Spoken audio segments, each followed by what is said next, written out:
You'll have to excuse me as I'm having a little bit of a allergic allergy attack. But globalization is the increasing interconnectedness and interdependence among nations and people globally. So as this globalization trend continues to progress, it really kind of progresses on three main fronts. So it'll be politically, economically, and culturally. So what many people kind of see this progressing to is kind of almost like a borderless system where national borders don't really mean so much anymore, and the world will be kind of interconnected economically, culturally, and politically in what you might call like a new world system. So the process of this is taking place, this globalization. It's been very driven, I think, by economic factors, technological innovation, as mentioned in our video. So, as globalized communication through things like way back, it was radio. Then, after radio, it was TV. And then, over the past 20 or 30 years, it's been the internet, which has maybe been the most impacting. And it means that products, politics, ideas, videos, are all being seen and shared globally, all in real time. So that's had a very significant impact. Also, innovation in transportation for products and people have made global transport really cheap and easy as far as shipping products, flying products. So there's been a lot of innovation in those areas to make those cheaper and easier. And this has been done in order to increase globalized business, increase the size of the market that companies can, uh, sell their products to, as well as the availability of cheap labor and products. And so, developed countries, industrial countries, such as Western countries, have really pushed for this because maybe they have the most to gain. So they've really pushed for open markets, less tariffs and things like that. So the levels of international activity that we see, so I guess economically, we'd see worldwide exports increasing over the past 80 years, just an explosion of that. We see foreign investments in businesses really increase at a skyrocketing level over the past 40, 50 years. We see multinational corporations skyrocketing. So this has all been part of the process of globalization.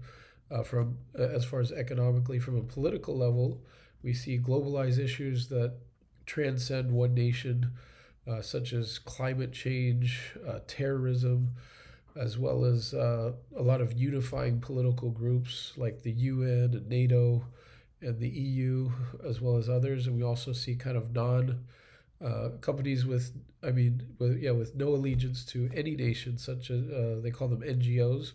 I guess that would be companies like Greenpeace or the World Health Organization. So all that has been kind of part of the globalized political system taking place, and then culturally, we have what is called the McWorld effect, and that's in relation to McDonald's kind of becoming this globalized company that anywhere you go, you're going to see a McDonald's or a Starbucks or an Apple store.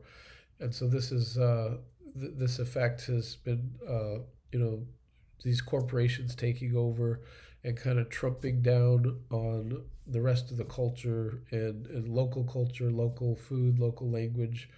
So we see from Western movies, music, food, news, culture, general language, we see all of this kind of taking over into one kind of monolithic system that just uh, kind of takes over around the world. So those are kind of the three levels of processes we see globalization taking place. Um, some of the strengths and weaknesses there we see the one of the weaknesses I would say would be the McWorld effect, because that kind of really limits and dissipates the beauty and the uniqueness of local cultures. So when you go to other nations, you're not going to see so much of their culture.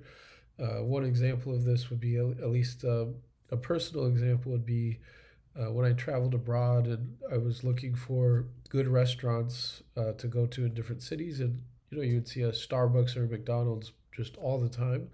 So just a quick personal example of that.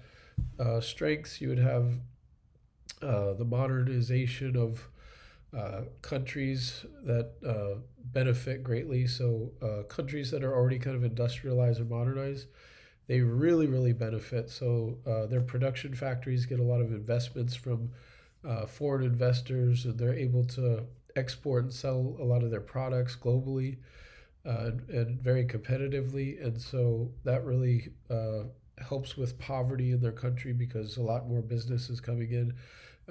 Maybe the best example of this is China, who produces so many products of Apple and Nike and Panasonic, where they are the ones that produce all of that, and then it's brought over here after.